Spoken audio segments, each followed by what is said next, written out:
आज से कुछ दिन पहले हमारा जो है पीयूष भाई से बातचीत हुआ था।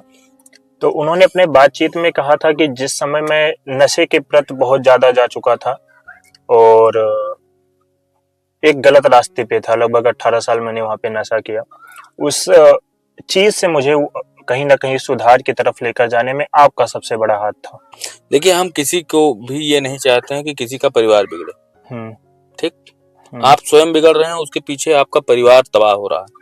तो हम काहे ही चाहब कि आप गलत संगत में रहो, गलत जगह रहो।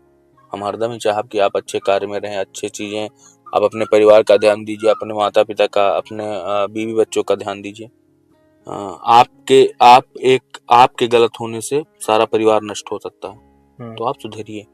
कोई भी व्यक्ति होगा, मेरी सलाह हरदम वही रहती है कि सबको सुधारने का ही उद्देश्य रहता है।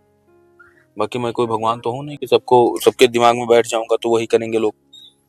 और उन्होंने एक चीज ये भी कहा था कि जो मेरा मीडिया की तरफ जाना हुआ, वीडियो जो बनाने का, वो भी आपके कहने से ही कह रहे थे कि हमने ये कहा कि आप जैसे तोरे लगे बहुत कोनो काम नहीं है, तो तू सोशल मीडिया पे है ना अपन समय रखो, दिमाग रखो, उस समय दो पहर आगे बढ़े कोशिश करो।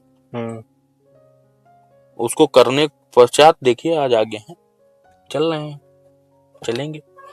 और अभी गोंडा अगर हम रसोई की बात करें तो गोंडा की रसोई को लेकर भविष्य में आगे कोई और तैयारियां है कि हमें बाहर भी देखने को मिलेगा? अभी भाई पीयूष का ही मनसा है। अच्छा, उन्हीं मोहन बहुत देखो हम सहयोगी हैं।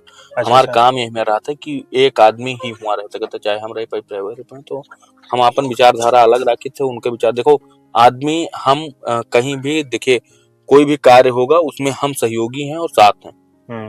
विचारधारा अलग अलग हो सकती है, हाँ, दोनों लोगों का, उसमें विचारधारा एक नहीं हो सकती। हमारे कहने से वो काम कर सकते हैं, उनके कहने से हम काम कर सकते हैं, लेकिन विचारधारा एक नहीं हो सकती है। और मनभेद कभी नहीं होगा। मतभेद हो सकता है, मनभेद नहीं होगा, क्योंकि वो भी कह रहे थे कि हम दोनों के बीच जो एक बॉन्ड है वो रहेगा। वो कहीं ना कहीं एक अलग आपको देखने को मिलेगा, वो परमानेंट के लिए।